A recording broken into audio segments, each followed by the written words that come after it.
అధ్యాయంలోనికి వచ్చామండి. ఈ యొక్క 15వ అధ్యాయము మనందరికీ ప్రతిరోజు మనం దేవుని వాక్యం కోసం వింటున్నప్పుడు ఏదో ఒక మెసేజ్ లో ఏదో ఒక్కసారైనా ఈ మాటలు వింటాం. తప్పక ప్రతి ఒక్కరు ఈ మాటల కోసం మాట్లాడుకుంటారు. యేసయ్య చెప్పిన 3 ఉపమానాలు ఒకే అధ్యాయంలో మనం చూస్తాం. ప్రతి ఉపమానం మనకి తెలిసిందే. ప్రతి ఉపమానం రోజు ఏదో ఒక విధంగా మనం మాట్లాడుకునేవి. సో మరి ఈ ఉపమానాలు మళ్ళీ నేను చెప్పడం అనేం కాదు, మనందరికీ తెలిసిందే. కానీ అందులో కూడా దేవుడు మనతో ఏదో ఒక విషయాన్ని కొత్తగా మాట్లాడబోతున్నారు అనుకుంటున్నాను. సో మరి విందామండి. 15వ అధ్యాయం మొదటి వచనాల్లోనే మనం చూసినట్లయితే ఇక్కడ సుంకరులు ఉన్నారు, పాపులు ఉన్నారంట. వీళ్ళందరూ కూడా దేవుని దగ్గరికి అంటే యేసయ్య దగ్గరికి వస్తున్నారు. ఎందుకోసం వస్తున్నారు అంటే ఆయన బోధ వినడం కోసం వస్తున్నారంట. నిజానికి సుంకరులు, పాపులు వీళ్ళందరికీ వాళ్ళ పనులు ఏవో ఉంటాయి కదా, ఆ రోజు పని చేస్తే గాని ఇల్లు గడవని పరిస్థితుల్లో కూడా చాలా మంది ఉండే ఉంటారు. కానీ వాళ్ళందరూ యేసయ్య బోధ వినాలని అత్యంత ఆసక్తి కలిగి దేవుని దగ్గరకు వస్తున్నారు. అది చూసిన శాస్త్రులు, పరిసయ్యులు అనుకుంటున్నారంట, సో దేవుణ్ణి యేసయ్య మీద సనుగుడు మొదలు పెట్టారు. ఏంటి అంటే ఇతను పాపుల్ని చేర్చుకుంటాడు, వాడితో కలిసి భోజనాలు చేస్తాడు ఇతను అని చెప్పేసి యేసయ్యను నిందించడం అనేది ఇక్కడ చూస్తాం. వీళ్ళంతా సనుగుతూనే ఉన్నారు. శాస్త్రులు, పరిసయ్యులు అందరూ ఆ యొక్క సుంకరుని, పాపుల్ని చూసి సనగడం అనేది మొదలు పెట్టారు. అంటే ఈ యొక్క అధ్యాయం మొదటి వచనంలోనే సణుగుడు అనే విషయాన్ని మనం చూస్తున్నాం. సణుగుడు అనేది నిజంగా చాలా పెద్ద పాపం అండి. అది ఎంత పెద్ద పాపం అంటే ఒక మనిషిని ఇంకో మనిషితోనూ, ఒక రాజ్యాన్ని మరో రాజ్యంగా విడగొట్టేసేది కూడా సణుగుడే. సణుగుడు వల్లే ఎన్నో జీవితాలు నాశనం అయిపోతున్నాయి, ఎన్నో కుటుంబాలు విడిపోతున్నాయి. ఎంతో బాధ, ఎంతో వేదన మొదటి సణుగుడు వల్లే వస్తూ ఉంటదన్నమాట. సో అంత సణుగుడు అనే విషయం ఇక్కడ శాస్త్రులు, పరిసయ్యుల నుంచి యేసయ్య వింటున్నారు. అయితే ఆయన విని ఊరుకునే దేవుడా కానే కాదు, ఆయన తప్పకుండా ఒక ఆన్సర్ ఇవ్వాలి. సో ఆయన యేసయ్య ఒక ఉపమానములను 3 ఉపమానములను ఈ అధ్యాయంలో మాట్లాడడం మనం చూసాం. మొదటి ఉపమానము సో మనందరికీ చాలా బాగా ఇష్టమైన ఉపమానం. 100 గొర్రెలు కలిగిన ఒక కాపరి 99 గొర్రెల్ని అడవిలో విడిచిపెట్టి ఒకే ఒక్క గొర్రె కోసం వెతుకుతూ వెళ్ళిన ఉపమానం. సో ఈ ఉపమానంలో మనం చూసినట్లయితే ఇక్కడ 100 గొర్రెలు అతనికి ఉన్నాయంట. అయితే గొర్రె పిల్ల తప్పిపోయింది. మిగిలిన అన్ని కూడా 99 కూడా ఎవరి దగ్గర ఉన్నాయి? ఈ కాపరి దగ్గర ఉన్నాయి. ఈ కాపరి ఏం చేశాడంట? 99 వాటిని అడవిలోనే విడిచిపెట్టాడంట. తప్పిపోయిన ఒక్క గొర్రె కోసం పరుగులు పెట్టి వెళ్ళాడు. అంటే ఈ 99 ఎందుకు తప్పిపోలేదండి?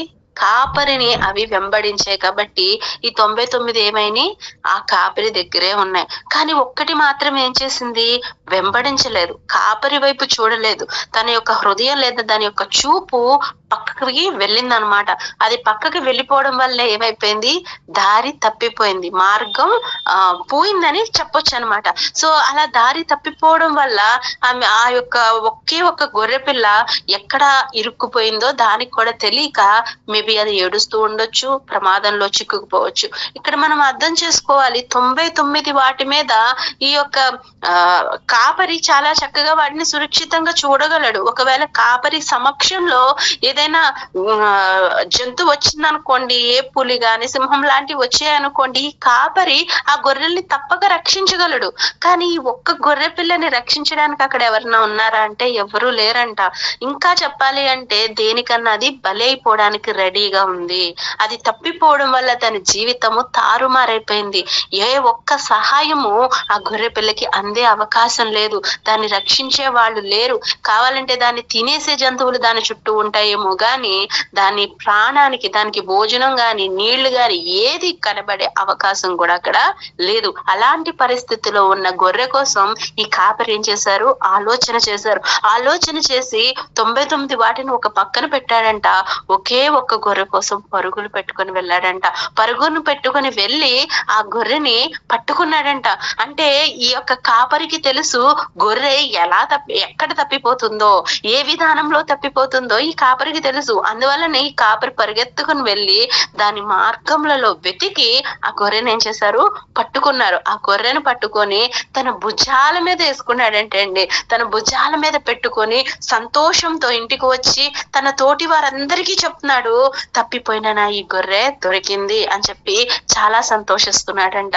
అంటే ఈ కాపరి గొర్రె హృదయాన్ని ఎరిగి ఉన్నాడు, గొర్రె పడుతున్న బాధని ఎరిగి ఉన్నాడు కాబట్టి ఆ గొర్రెని పట్టుకోగలిగాడు. అంతేకాదు అందరికీ చూపించి చెప్తున్నాడు, తప్పిపోయిన నా ఈ గొర్రె దొరికింది అని సంతోషిస్తున్నాడు. ఈ సంతోషం దేన్ని రిప్రజెంట్ చేస్తుంది అంటే ఒక దేవుని యొక్క సంతోషాన్ని రిప్రజెంట్ చేస్తుందంట.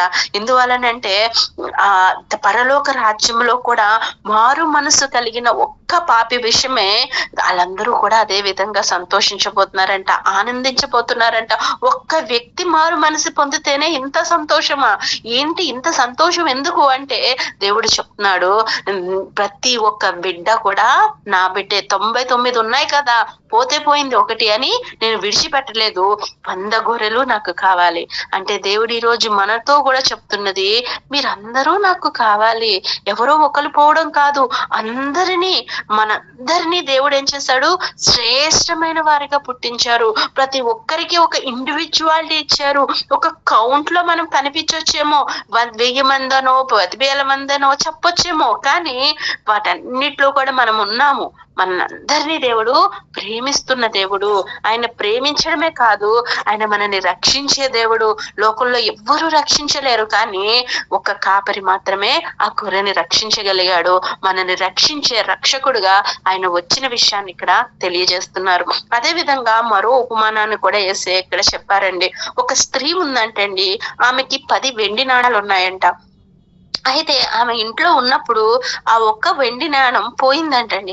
ఒక్క వెండి నాణం పోవడంతో 99 వెండి నాణాలని ఒక చోట పెట్టి ఒక్క వెండి నాణం కోసం ఈమె ఏం చేసింది, వెతకడం స్టార్ట్ చేసింది.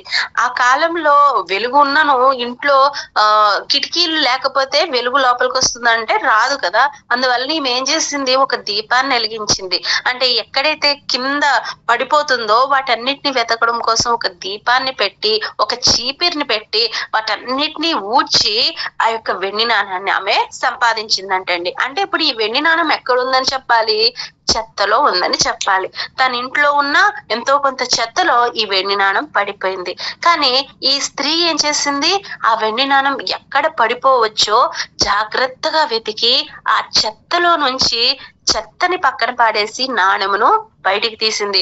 బయటికి తీసిన వెంటనే రోజు ఆమె ఇల్లు ఊడుస్తుంది కదా, రోజు ఆమెకి ఎంతో కొంత చెత్త వస్తూనే ఉంటది. ఏ రోజు చెత్తని తన చెలికాండ్రికి కానీ తన ఇరుగు పొరుగు వాళ్ళకి ఆమె చూపించి ఉండదు, ఎందుకంటే అది చూపించాల్సిన అవసరం లేదు. కానీ ఈ రోజు ఆమె ఊడిస్తే ఆమె దగ్గరికి వచ్చింది ఏంటి, ఒక వెండి నాణం. ఆ వెండి నాణాన్ని చూపించి తన చుట్టుపక్కల ఉన్న చెలికాళ్ళకి, అంటే తనతో ఉన్న వాళ్ళకి, తన ఇరుగు పొరుగు వాళ్ళకి అందరికీ చూపించి, ఇదిగో నేను పోగొట్టుకున్న నా వెండి నాణం నాకు దొరికింది, నేను సంతోషిస్తున్నానని చెప్పి అందరికీ చూపించి ఆమె చాలా సంతోషించిందంట. అంటే ఈ లోకంలో కూడా అనేకులు ఏమవుతున్నారు, ఈ చెత్త వలె, అంటే ఒక వెండి అనే విషయాన్ని వారు మర్చిపోయి చెత్తలోకి వెళ్ళి కూర్చుంటున్నారు. నేను ఈ చెత్తనే అని వాళ్ళు డైరెక్ట్ గా చెప్పేస్తున్నారు. అంటే వాళ్ళకి తెలియట్లేదు అది చెత్తని కూడా. వారు ఒక బంగారు లేదా వెండి నాణము అంత విలువైన వారన్న విషయము వాళ్ళు మరిచిపోయి ఏం చేస్తున్నారంటే చెత్తతో సహవాసం చేస్తున్నారు, లోకంతో సహవాసం చేస్తున్నారు, లోక పోకడలతో సహవాసం చేస్తున్నారు.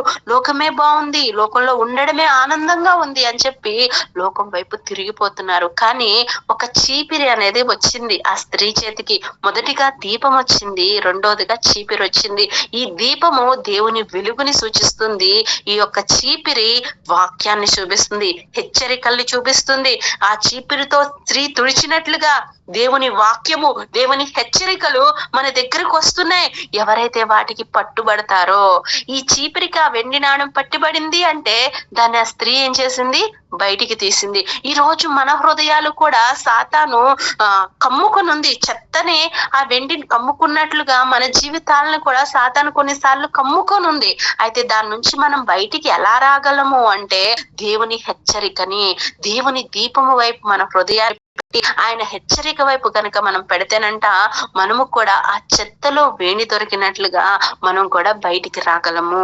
ఆ స్త్రీ ఏ విధంగా సంతోషించిందో సో పరలోక రాజ్యములో కూడానంట ఒక్క పాపి విషయమే దేవుని దూతల ఎదుట దేవుడు ఏం చేస్తాడంట, సంతోషిస్తాడంట. సంతోషం కలుగును అని చెప్పేసి యేసయ్య చెప్తున్నారు. అసలు ఎంత గొప్ప విషయం అండి. ఇన్ని కోట్ల మంది ప్రజలు ఉన్నారే ఈ భూమి మీద.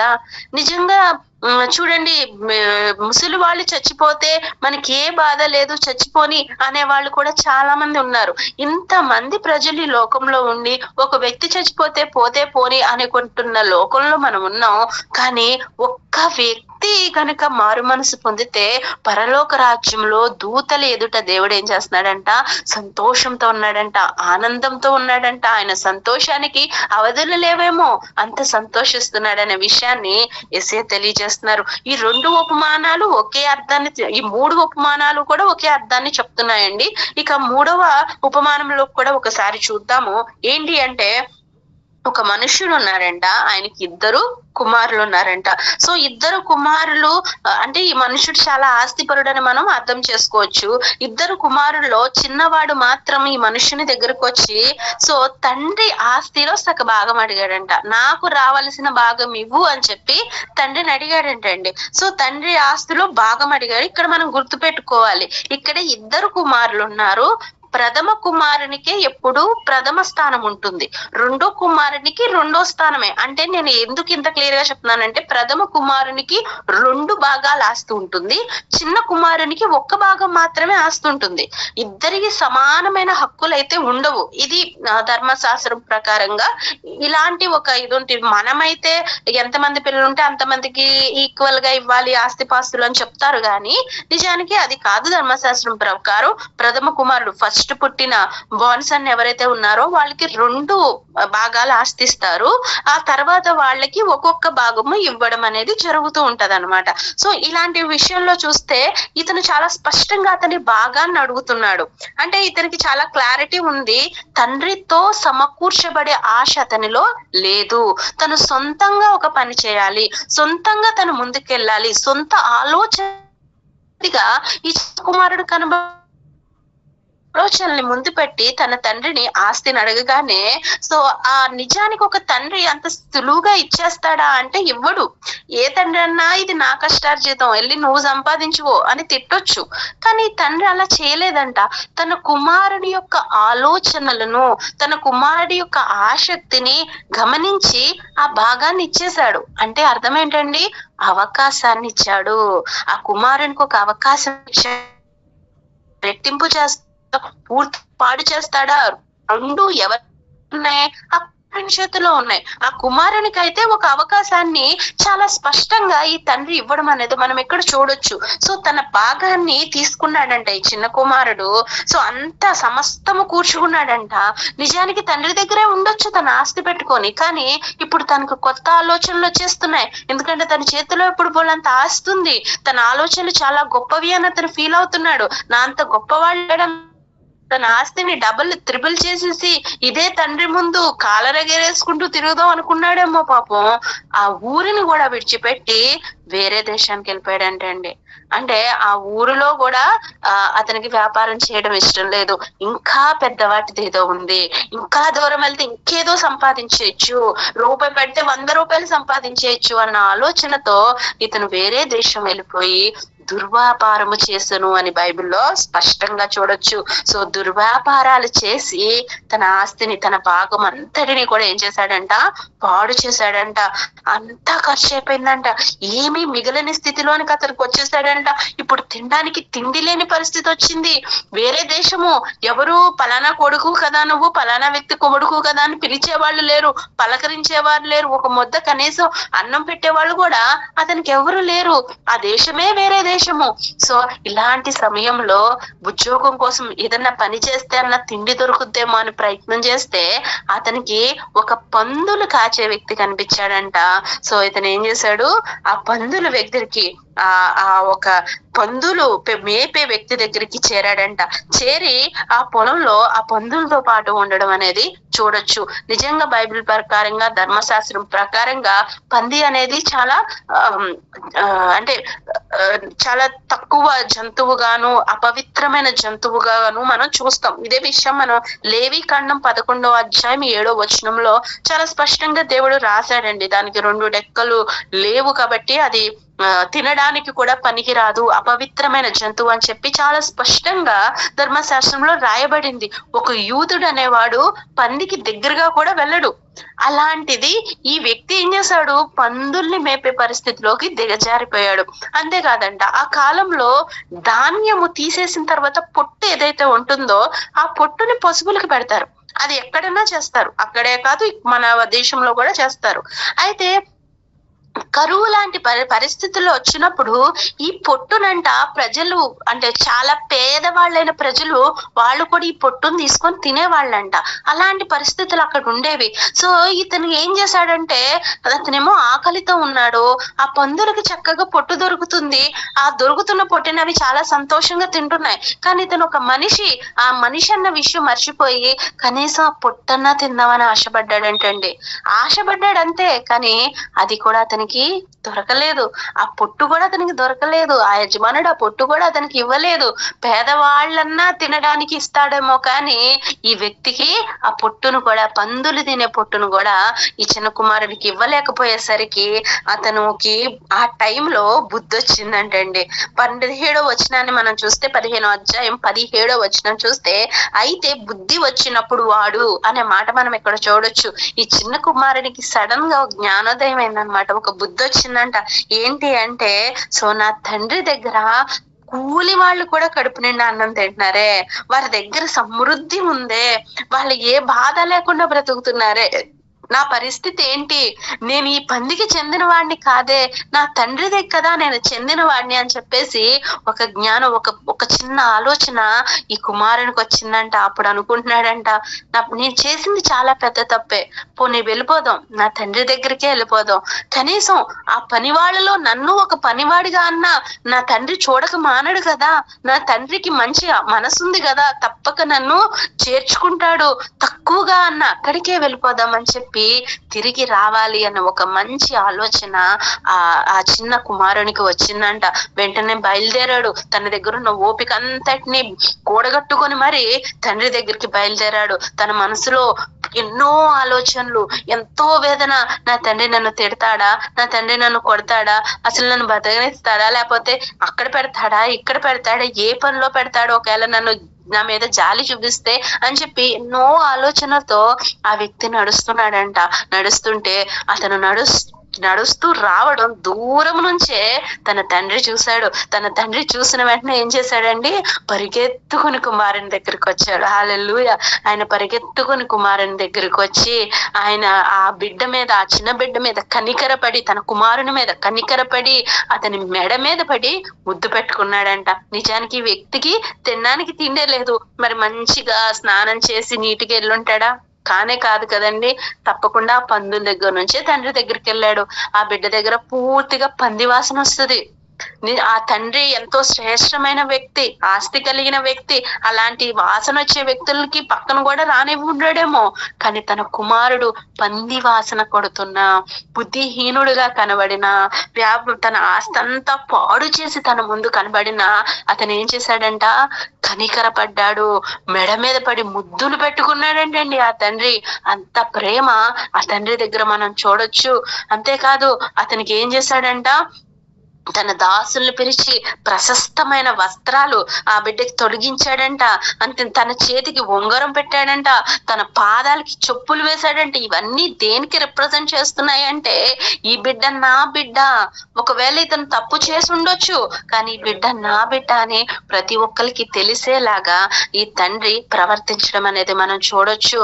సో ఇంత గొప్పగా అతన్ని నిలబెట్టాడు. చాలా హ్యాపీగా ఉన్నాడు. ఒక చక్కని దూడని తీసుకున్నాడంట, క్రొవ్విన దూడను తీసుకొని వధించాడంట. అంటే అక్కడ ఏం జరుగుతుంది? విందు జరుగుతుంది, సంతోషము, ఎంతో ఆనందం ఇక్కడ కనబడుతుంది. ఇదే ఆనందము పరలోక రాజ్యంలో కూడా ఉంటుందంట. ఒక వ్యక్తి మారు మనసు పొంది ముందుకొస్తుంటే ఇంత సంతోషం వచ్చిన, ఇంత ఆనందం వచ్చిన ఒక సుఖాంతమైన కథ ఉంది కదా అనుకుంటే తన పెద్ద కుమారుడు రావడం స్టార్ట్ అయ్యాడు. మరి పెద్ద కుమారుడు యాక్సెప్ట్ చేస్తాడా అంటే తండ్రికి ఉన్న ప్రేమ పెద్ద కుమారునికి లేదు, తండ్రికి ఉన్న సంతోషము పెద్ద కుమారునికి లేదు. అతను దూరం నుండి వచ్చి ఆ నాట్యాలు ఆడుతున్న వాళ్ళని, ఆ విందుని అన్నిటినీ చూసి అడుగుతున్నాడంట. అతని దాసుని పిలిచి ఏం జరిగింది అంటే తన దాసుడు చెప్పాడు, ఇదిగో నీ తమ్ముడు వచ్చాడు, అందువలన నీ తండ్రి కొవ్విన దూడని వధించాడని చెప్పగానే కోపం వచ్చేసిందంట. మామూలుగా వచ్చిందా కోపం? లేదు, చాలా కోపం వచ్చేసి అక్కడే ఉండిపోయాడంట. లోపలికి అడుగు పెట్టనని కూర్చున్నాడంట. ఒక వ్యక్తి అడుక్కునన్నా లోపలికి అడుగు పెడదామని తమ్ముడు వచ్చాడు, నేను లోపలికి అడుగు పెట్టను అని చెప్పి అన్న నిలబడిపోయాడు. పరిస్థితి మళ్ళీ మొదటికి వచ్చినట్టుంది కదండి. ఒక కుమారుడు వెళ్ళి మళ్ళీ వస్తే పెద్ద కుమారుడేమో లోపలికి రానని ఆగిపోతున్నాడు. ఇప్పుడు తండ్రి వెళ్ళి బతిమలాడడం మొదలు పెట్టాడు. నిజంగా తండ్రులకున్న సహనం ఎప్పుడు మెచ్చుకోవచ్చండి. బిడ్డల్ని ఎప్పుడు బతిమలాడతారు తప్ప అరిసేసి పొమ్మన్రు తండ్రులు. సో ఈ తండ్రి కూడా తన బిడ్డ దగ్గరికి వచ్చి బతిమలాడుతున్నాడంట.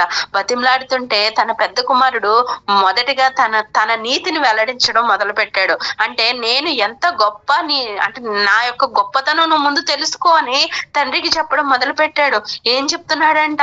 సో నేను ఇన్ని సంవత్సరాల నుండి నిన్నే సేవిస్తున్నాను, నిన్ను విడిచి నేను వెళ్ళట్లా, నువ్వేమన్నా చెప్తే నీ ఆజ్ఞని తూచా తప్పకుండా పాటిస్తున్నాను, నేను స్నేహితులతో వెళ్ళిపోలేదు, లేదా నేను వేసులతో నా యొక్క ఆస్తిని వ్యర్థపరచలేదు అని చెప్పేసి మొదటగానేమో తన కోసం చెప్పాడు. రెండోదిగా తన తమ్ముడిని ఏం చేస్తున్నాడు? తన పాపాన్ని విడిచిపెట్టేసి వచ్చిన పాపాన్ని ఎత్తి చూపి తమ్ముడిని తక్కువ చేయడం అనేది ఇక్కడ చూడొచ్చు. ఈ మాటలన్నిటినీ చెప్పి నువ్వు ఏ రోజు ఒక చిన్న మేకపిల్లని నాకు ఇవ్వలేదు, కానీ నా తమ్ముడు వచ్చాడని ఏకంగా దూడనే నువ్వు విందులో పెట్టేశావు అని చెప్పేసి చాలా సనగడం అనేది మొదలు పెట్టాడు. ఇక్కడ సనుగుడు కనబడుతుందా అండి మనకి? తప్పకుండా కనబడుతుంది. మొదటి అధ్యాయంలో కూడా శాస్త్ర పరిశీలి ఏం చేశారంట? ఇలాగే సణిగారు. ఇక్కడ పెద్ద కుమారుడు కూడా ఇలాగే సణుగుతున్నాడు. సో సణుగుతుంటే అప్పుడు తండ్రి నిలబడి చెప్తున్నాడు, సో నువ్వెప్పుడు నాతోనే ఉన్నావు, నాకు సంబంధించిన అన్ని నీవేనయ్యా, నా సంతోషం ఆనందం అన్ని నీవే, కానీ మనం ఇప్పుడు సంతోషించాల్సిన ఒక టైం వచ్చింది. ఎందుకనంటే నీ తమ్ముడు తప్పిపోయి దొరికాడు, అంతేకాదు అతను చనిపోయి బ్రతికాడు. హల్లెలూయా. నిజంగా దేవుడు ఎంత గొప్ప ప్రేమ కలిగిన వ్యక్తి అండి. ఒక మనిషి తప్పిపోతే మళ్ళీ దొరుకుతాడో లేదో తెలియదంట. ఒక మనిషి చచ్చిపోతే అతని ముఖం మళ్ళీ మనం ఫోటోలో కాకుండా డైరెక్ట్ గా చూడగలమా అండి? చూడలేము. కానీ తన కుమారుడు ఎదిరించి వెళ్ళిపోతే ఆ కుమారుడిని ఏమంటున్నాడు? తప్పిపోయిన కుమారుడు అన్నాడు, చనిపోయిన కుమారుడు అన్నాడు. తిరిగి లేపబడ్డాడని ఆ తండ్రి సంతోషించి పెద్ద కుమారుని బుజ్జగిస్తున్నాడు. అయితే మనం తెలుసుకోవాల్సింది ఏంటంటే ఈ పెద్ద కుమారుడు, ఈ శాస్త్రులు పరిసయ్యులు వంటి వారు, వీళ్ళు ఏం చేస్తారంటే దేవునికి దగ్గరగానే ఉంటారు. అంటే కేవలం శాస్త్రులు పరిసయ్యులే కాదండి, ఎవరైతే దేవుని బిడ్డలని పేరు చెప్పుకుంటారో, ఎవరైతే నేను నీతిమంతుడిని, నా అంత నీతిమంతుడు ఎవరు లేరు అని చెప్పుకుంటారో, దేవుని రాజ్యం కొరకు పాటుపడుతున్నారో వీళ్ళందరూ పెద్ద కుమారులే. వీళ్ళు తప్పులు చేయరు, వీళ్ళు అన్యాయం చెయ్యరు, తండ్రి మాట వింటారు, దేవుని మాటను అనుసరించి ముందుకెళ్తారు. కానీ ఎప్పుడైతే పాపాత్ములు పైకి లేచిపోతున్నారో, దుష్టులు చెలరేగిపోయి, అంటే వాళ్ళు కూడా మారు మనసు పొంది దేవునిలో సంతోషించేస్తూ సంతోషంగా కనబడతారో, వెంటనే వీళ్ళకి ఏమొస్తుందంట? కుళ్ళు వచ్చేస్తూ ఉంటది. రోజు నేను నీ దగ్గరే ఉన్నాను, నేనేమో బైబిల్లోని మర్మాలు చెప్పలేకపోతున్నాను, నిన్నగాక మొన్న స్వస్థత పొందాడు, నిన్నగాక మొన్న బైబిల్ పట్టుకున్నాడు అతనికి ఏమో ఇంతమంది ఫాలోయింగ్, నాకేమో 100 మంది చర్చ, అతనికేమో 1000 మంది వచ్చేస్తున్నారు ఆ చర్చికి అని చెప్పి కోపగించుకునే వాళ్ళు లేరంటారా ఈ కాలంలో? ఉన్నారండి.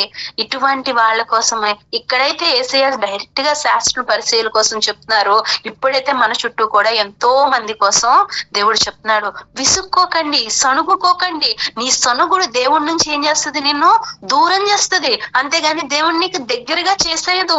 సో సణుగుడు వలన జీవితంలో మనం కోల్పోతామే తప్ప సంపాదించలేమన్న విషయం మనం తెలుసుకోవాలి. ఈ శాస్త్ర పరిచయాలకు కూడా దేవుడు అదే విషయం చెప్తున్నాడు. అంటున్నాడు, ఆ యొక్క ఆ ఈ సుంకర్ని పాపల్ని చూసి మీరు విసుక్కోవద్దు, వాళ్ళు నీ తమ్ముడు లాంటి వారు, అందరూ నాకు కావాలి, 100 గొర్రెలు నాకు కావాలి, 10 నాణాలు స్త్రీకి కావాలి, ఈ 2 కుమారులు కూడా దేవునికి కావాలి. ఏ ఒక్కరిని విడిచిపెట్టడం దేవుని చిత్తంలో లేదు. ప్రతి ఒక్కరిని దేవుడు శ్రేష్టంగా పుట్టించాడనే విషయాన్ని ఆయన ఈ 3 ఉపమానాల ద్వారా తెలియజేస్తున్నారు. ఇక్కడ మనం ఒక్క విషయం కూడా నేర్చుకున్నామండి. ఎందుకంటే యాజ్ ఏ ఇంజనీర్ స్టూడెంట్ నాకు కూడా మ్యాథ్స్ అంటే చాలా నచ్చుతూ ఉంటది. ఇక్కడ మనకి ఒక కౌంట్ అనేది కనబడుతుంది కదా. మొదటిగా మనం 100 గొర్రెలు చూసాం. 100 గొర్రెల్లో ఎన్ని గొర్రెలు తప్పిపోయాయండి? 1 గొర్రె తప్పిపోయింది. అంటే 100లో ఒక్కదానికి పర్సెంటేజ్ కనుక మీరు కడితే 1%. అంటే 100లో 1 గొర్రె 1% మాత్రమే ఉంటుంది, 1% మాత్రమే ఉంటుంది. తర్వాత ఎన్ని ఉన్నాయండి? 10 నాణాలు ఉన్నాయి. 10 నాణాలలో 1 నాణం పోయింది. మరి 10లో 1 నాణం యొక్క శాతం ఎంతో తెలుసా అండి? 10%, 10% అవుతుంది. మొదటిగా 1%, సెకండ్ 10%. ఈ తర్వాత ఎంత మంది ఉన్నారు? 2 కుమారులు. 2 కుమారుల్లో 1 కుమారుడు తప్పిపోయాడంటే అర్థం ఎంతండి? అంటే 100లో 50% పోయింది, 50% ఉందన్నమాట, 50%. సో ఒకసారి పర్సెంటేజ్ చూస్తే 1%, 10%, 50%. 1%, 10%, 50%. 3% దేవుడు ఇక్కడ ముందు పెడుతున్నాడు. సో మన దేవుడు ప్రతి ఒక్కరిని చూస్తున్నాడంట. నా పాపాన్ని చూస్తాడంట, ప్రతి విషయాన్ని చూస్తాడంట. ఆయనకి 1% ప్రజలు పోయినా వారి మీద దృష్టి ఉంచుతాడు. ఆయన 10% మంది ప్రజలు పోయినా వారి మీద దృష్టి ఉంచుతాడు. 50% మంది పోతున్నా కూడా వాళ్ళ మీద దృష్టి ఉంచుతాడు.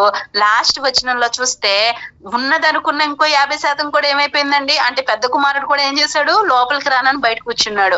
ఒక రకంగా 100% కూడా పోయినట్టే, 100% పోతున్నట్టే. కానీ వారి మీద కూడా బతిమలాడుతున్నాడంట ఈ తండ్రి బయట నుంచొని. నా జీవితంలో ఒక్కరిని మాత్రమే దేవుడు చూస్తాడని అనుకోవడం అవివేకము. పాపుల కొరకు, అన్యాయస్తుల కొరకు, అందరి కోసము దేవుడు వచ్చాడు. కేవలం ప్రార్థన చేసే వారి కోసం మాత్రమే కాదు, మనల్ని అందరినీ రక్షించాలని దేవుడు వచ్చాడు. అందుకనే ఇది చదివినప్పుడు నాకు సడన్ గా అబ్రహాం గారు యేసేదు దేవునితో అడుగుతూ ఉంటారు, లోతు ఉన్న గ్రామంలో 10 మంది నీతిమంతులు ఉంటే రక్షిస్తావా?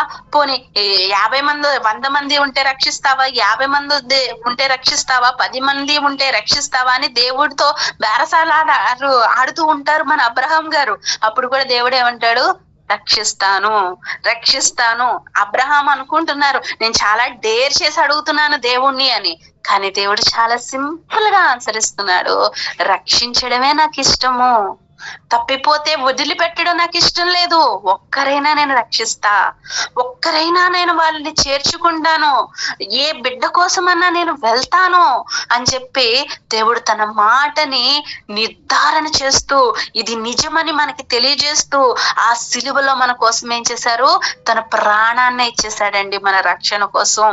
ఈ లోకంలో ఉన్న ప్రతి ఒక్కరి కోసం సాతాన్ని చూడట్లేదు. ఎంత పర్సెంటేజ్ మెంబర్స్ దూరం అయిపోతున్నారని చూడట్లేదు, అందరి కోసము వచ్చాడండి. ఎంతమంది దేవుని దగ్గర ఉన్నారో వీళ్ళు చాలులే పరలోక రాజ్యానికి, వీళ్ళు ఉంటే చాలు, మిగతా వాళ్ళు పోతే పోనీ అని ఒడిచిపెట్టట్లేదంట దేవుడు. ప్రతి ఒక్కరూ, ప్రతి మోకాలు యేసు నామమున వంగునుగా కాని చెప్పి తెలియజేశారు. వంగుతుంది అని బైబిల్లో స్పష్టంగా ఉంది. అంటే ప్రతి ఒక్కరికి సువార్త అందాలి, ప్రతి వ్యక్తి మొర్ర పెట్టాలి, ప్రతి వ్యక్తి పాపము ఒప్పుకోవాలి. ఈ తప్పిపోయిన కుమారుడు మారు మనస్సు పొందినట్లుగా, ప్రతిపోయిన కుమారునికి జ్ఞానము వచ్చినట్లుగా ప్రతి ఒక్క వ్యక్తికి ఏం రావాలంట? జ్ఞానము రావాలి.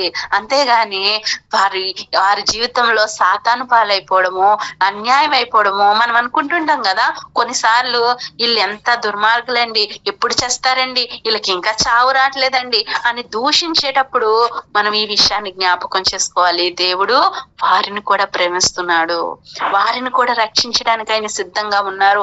వారు మారు మనసు పొందితే చాలు, ఆయన వారిని రక్షిస్తారు. ఎందుకంటే మనల్ని అందరినీ దేవుని ఆత్మతో, ఆయన ఆత్మతో మనల్ని సృష్టించాడండి. ఆయన చేతులు తల్లి గర్భంలోనికి వెళ్ళి రూపాన్ని ఇచ్చేయంట.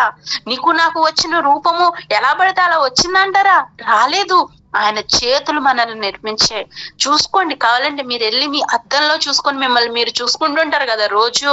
ఇది దేవుని రూపం అని తెలుసుకోండి. మనిషి అంటే స్త్రీగాను పురుషునిగాను దేవుడు నిర్మించాడంట. మనం స్త్రీలం అవ్వచ్చు, పురుషులు అవ్వచ్చు. మీరు దేవుని స్వరూపమై ఉన్నారు. దేవుని ఆత్మ మనలో ఉంది.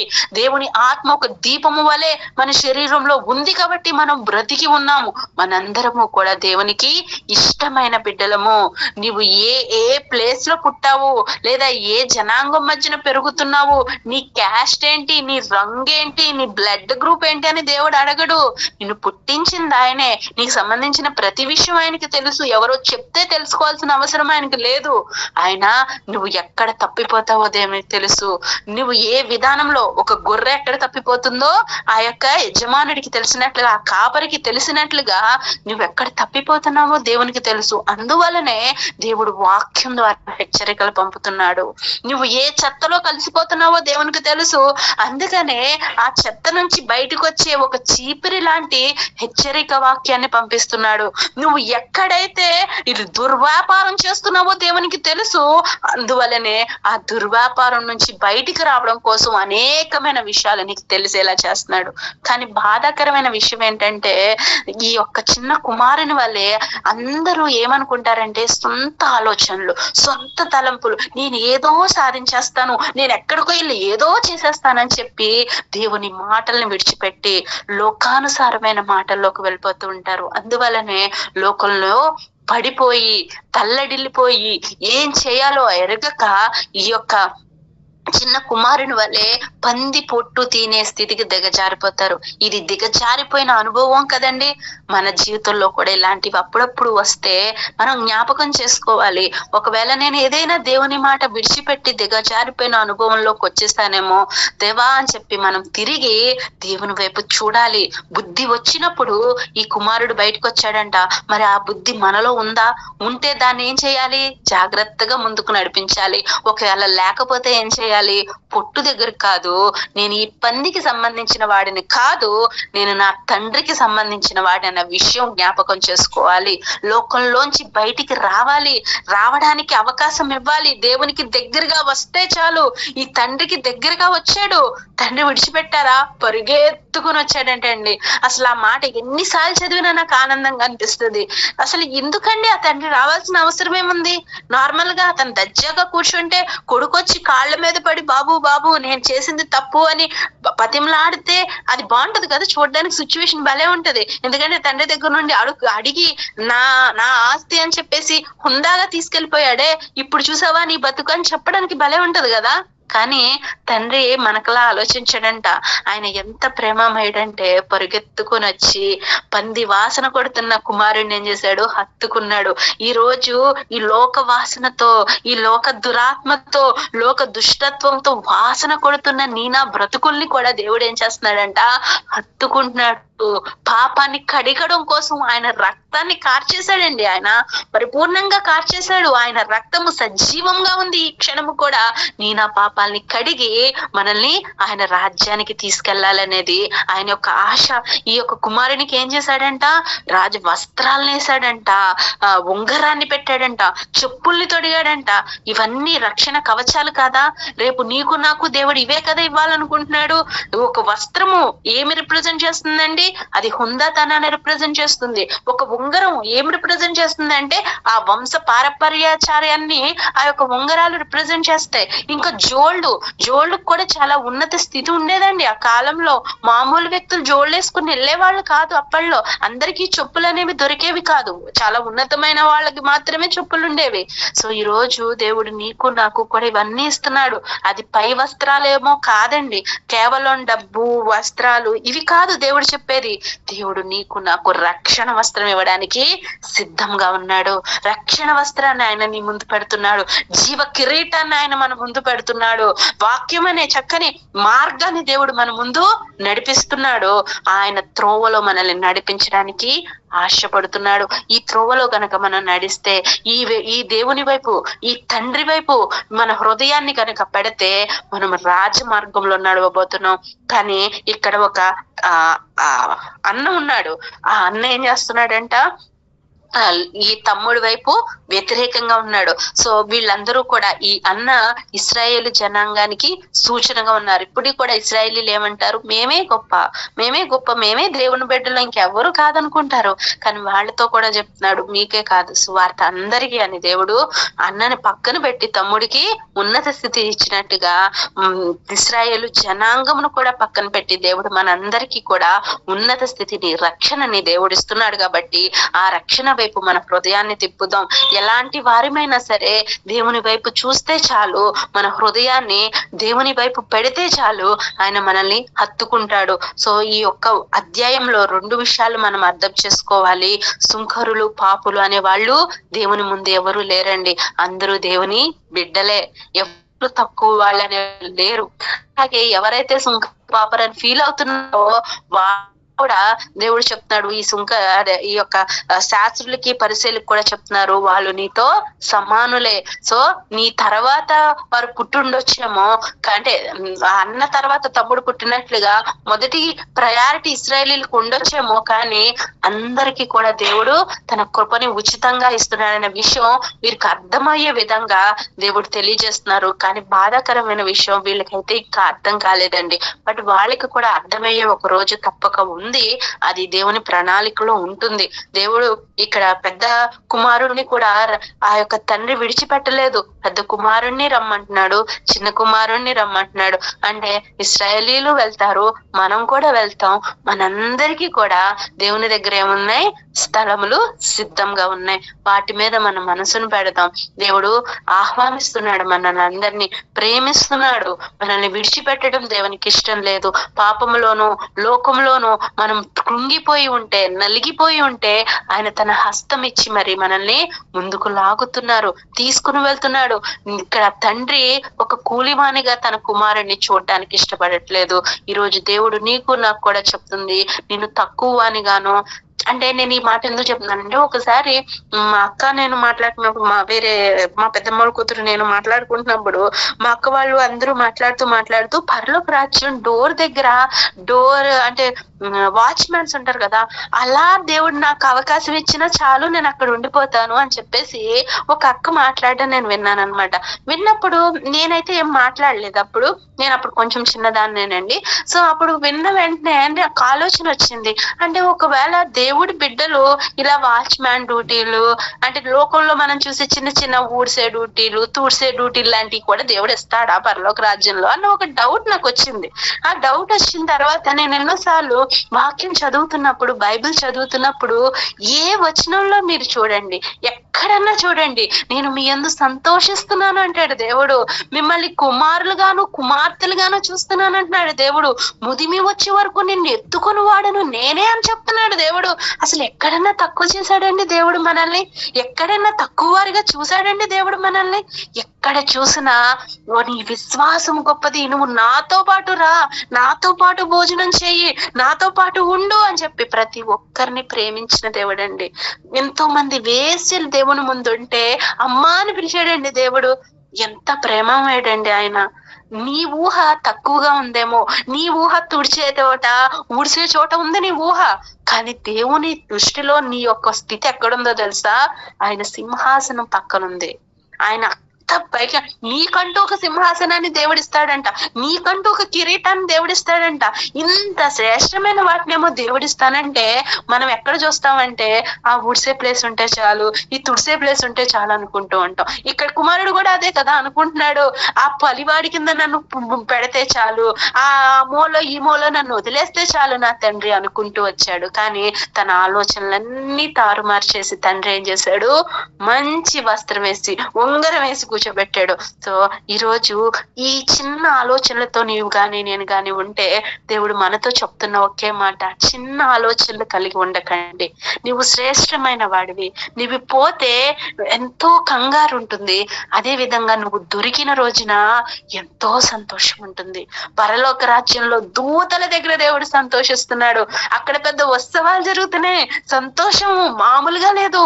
నువ్వు ఒక్కడివే అనుకుంటున్నావేమో, నేను పోతే ఏమైందిలే, నేను ఒక్కడిని సస్తే ఏమైందిలే, నా బతుకు పోతే ఎవడికి నష్టం అని నువ్వు అడుగుతుంటే దేవుడు ఈ రోజు ఆన్సర్ నీకు ఇస్తున్నాడు. నువ్వు దూరం అయిపోతే నేను బాధపడతాను, నువ్వు లోకంలో కలిసిపోతే నేను వెతుకుతూనే ఉంటాను. నిన్ను పట్టుకునే వరకు నీ కోసం ఎదురు చూస్తున్నాను. అందుకే తలుపు, హృదయం అనే తలుపు దగ్గర యేసయ్య నుంచి ఏం చేస్తున్నారంట, తలుపు కొడుతూ ఉన్నారంట. ఎవరు తలుపు తీస్తారా అని. నా కుమారుడా, ఈ రోజున తలుపు తీస్తావా? నువ్వు కనుక తలుపు తీస్తే నీవు నేను కలిసి భోజనం చేద్దాం. హల్లెలూయా. ఇది దేవుడు మనతో ఇస్తున్న వాగ్దానం. ఈరోజు ఆ తలుపు తీసేవారుగా మనం ఉండాలి. అంతేగాని నేనెంతటోడిని, నా వల్ల ఏమవుతుంది అని చెప్పి నిస్సహాయతలోనూ నిరీక్షణ లేని స్థితిలోనూ మనం ఉండిపోకూడదన్న విషయం దేవుడు మనకి స్పష్టంగా తెలియజేస్తున్నాడు. నా రక్షణ దేవుని దగ్గర సంతోషము, ఉత్సవము, ఆనందము, భోజనము, ఎంతో గొప్ప విందు, వీటన్నిటికీ కూడా సూచనగా ఉంది. కానీ నీవు తప్పిపోతే మాత్రం అది వేదనలోనికి వెళ్తుంది, బాధలోనికి వెళ్తుంది, చింతలోనికి వెళ్తుంది అన్న విషయం కూడా మనం జ్ఞాపకం చేసుకోవాలి. గొప్ప సంతోషం ఉన్న చోటే అది పోయినప్పుడు గొప్ప బాధ కూడా ఉంటుంది కదండి. ఆ వెండి నాణం కనుక పోతే ఆ స్త్రీ నాకు తెలిసి ఎన్నో రోజులు బాధగానే ఉంటది. ఆఫ్ కోర్స్ మనకి కూడా ఏమన్నా పోయినప్పుడు మనం బాధపడతామా లేదా? ఆ ఒక్క గొర్రె తప్పిపోతే ఆ గొర్రె కాపరి ఎంతో వేదన పడతాడు. అయితే ఆ గొర్రె దొరికింది, ఈ యొక్క నాణ్యం దొరికింది, ఈ చిన్న కుమారుడు తిరిగి వెనక్కి వచ్చాడు. ఈ రోజు నువ్వు నేను కూడా సాతాను చేతిలో చిక్కుపోకూడదు. మనం తిరిగి దొరకాలి, దేవుని చేతిలో ఉండాలి, గొప్ప విందులోనికి వెళ్ళాలి, సంతోషంలో మనము కూడా పాలు పంచుకోవాలి. ఒక వధువు సంఘంగా ఆయనకి దగ్గరగా వెళ్ళాలనే విషయాన్ని మనం జ్ఞాపకం చేసుకుంటూ మనల్ని మనం తక్కువ చేసుకోవద్దు, దేవునికి దగ్గర చేసుకుందాం. సణుగుతూ దేవునికి దూరమైపోవద్దు. ఈ యొక్క సుంకరులు, ఈ పామరులు ఏ విధంగా అయితే దేవుని బోధ వినడం కోసం ముందుకు వెళ్తున్నారో మనం కూడా నిత్యము దేవునికి దగ్గరగా వెళ్దాం. దేవునికి దగ్గరగా వెళ్ళే అనుభవాల్లో ఉందో దేవునికి సమీపముగా ఉండటానికి ప్రయత్నం చేద్దాం. అప్పుడు మనం కూడా దేవుని రాజ్యములో వారసులు అవుతాము. ఏ ఒక్కరికన్నా, అన్నకన్నా తమ్ముడు తక్కువ కాడండి. ఈ లోకంలో ఏ ఒక్కరికన్నా కూడా దేవుడు మనల్ని తక్కువ వారిగా చూడదలుచుకోలేదు. శ్రేష్టమైన బహుమానములు దేవుడు మనకి ఇస్తున్నారు. ఇది భూలోకంలోనూ ఇస్తారు, దేవుని రాజ్యంలోను కూడా ఇస్తారు. కాబట్టి ఆయన దగ్గర నుండి శ్రేష్టమైన ప్రతిఫలం మనందరము పొందుకోవాలని కోరుకుంటూ దేవుడి వాక్యమును మన వినికిడిలో దీవించును గాక. ఆమేన్. ప్రార్థన చేసుకుందాం. ఆమేన్. ప్రార్థన. గొప్ప దేవ, సర్వోన్నతుడా, అద్వితీయ దేవ, రాజుల రాజా, మహిమోన్నతుడా, ఉన్నతుడా యేసయ్య, నిన్ను స్తుతించే ఈ భాగ్యమునిచ్చావు. నీ వాక్యం ద్వారా మాతో మాట్లాడావు. నీకు వందనాలయ్యా, స్తోత్రాలయ్యా, స్తోత్రాలయ్యా. నిజమే దేవ, ఎన్నో సార్లు మమ్మల్ని మేము తక్కువ వారిగానే చెత్త వంటి వారమనే అనుకున్నామయ్యా. మేము దుర్వ్యాపారం చేసిన తండ్రి